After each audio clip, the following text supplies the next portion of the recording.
Luke 2:21 through 40.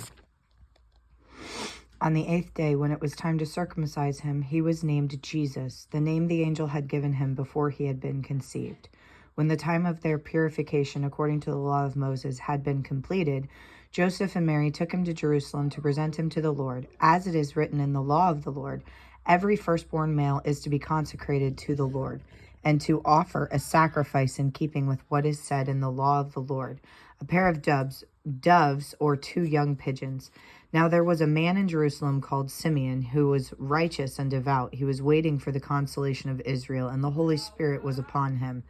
It had been revealed to him by the Holy Spirit that he would not die before he had seen the Lord's Christ.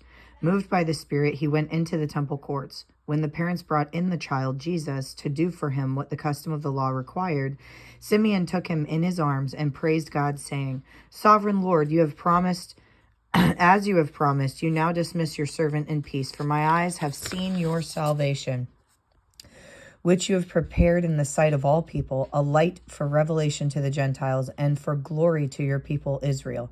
The child's father and mother marveled at what was said about him. Then Simeon blessed them and said to Mary his mother, "This child is destined to cause the falling and rising of many in Israel, and to be a sign that will be spoken against, so that the thoughts of many hearts will be revealed, and a sword will pierce your own soul too." There was also a prophetess, Anna, the daughter of Phanuel of the tribe of Asher. She was very old. She had lived with her husband 7 years after her marriage, and then was a widow until she was 84. She never left the temple but worshipped night and day, fasting and praying. Coming up to them at that very moment, she gave thanks to God and spoke about the child to all who were looking forward to the redemption of Jerusalem. When Joseph and Mary had done everything required by the law of the Lord, they returned to Galilee, to their own town of Nazareth. And the child grew and became strong. He was filled with wisdom, and the grace of God was upon him.